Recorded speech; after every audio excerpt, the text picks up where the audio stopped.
Today I'm making spruce tip focaccia.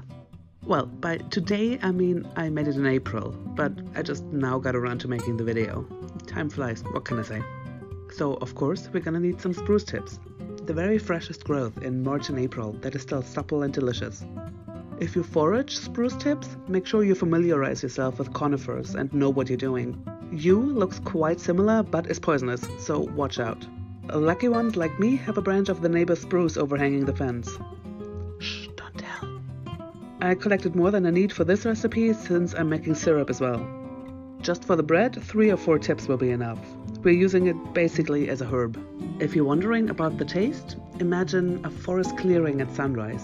Inhale deeply, then imagine you can bite into that scent. Select 3 or 4 really pretty spruce tips. Remove any hard or woody parts and then chop them finely.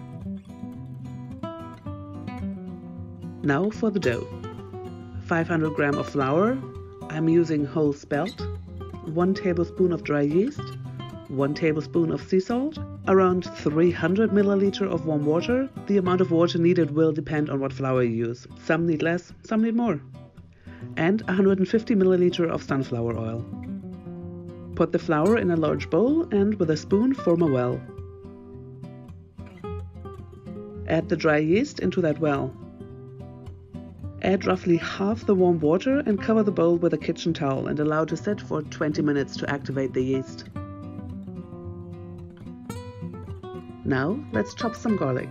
This garlic bulb had a bit of a surprise in store for me because the whole bulb is just one huge clove of garlic. No segmentation, just a really chunky piece of garlic. Once the shock had worn off, I used around half the chunk.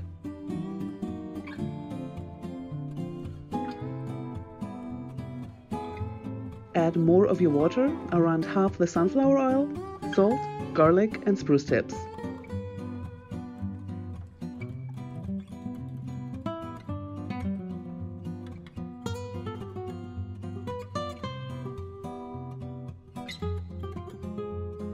Stir until a dough forms.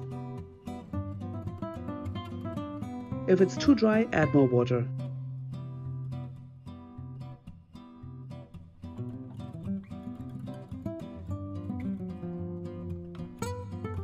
Got bored stirring and threw in a bit of a kneading, just for fun.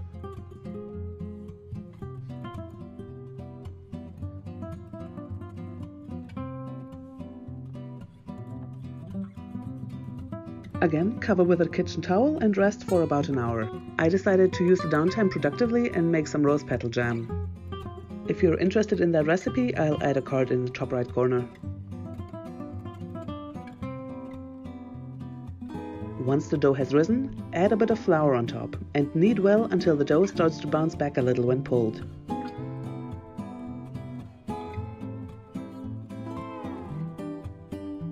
Get out a baking tin. Spread a few drops of oil to avoid sticking.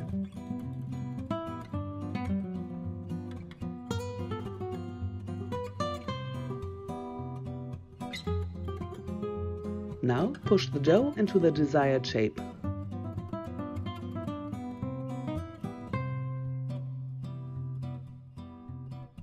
Rest again for 20 minutes.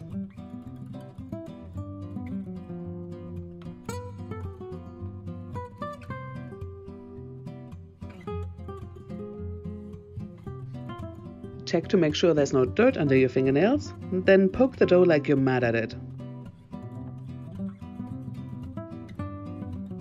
Now drizzle the rest of the oil over top. And bake at 180 degrees for 35 minutes.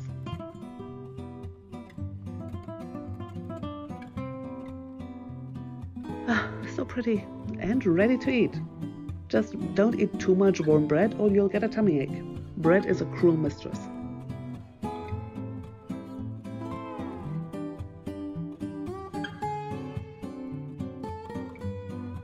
Thanks so much for watching. If you enjoyed this video, why not subscribe?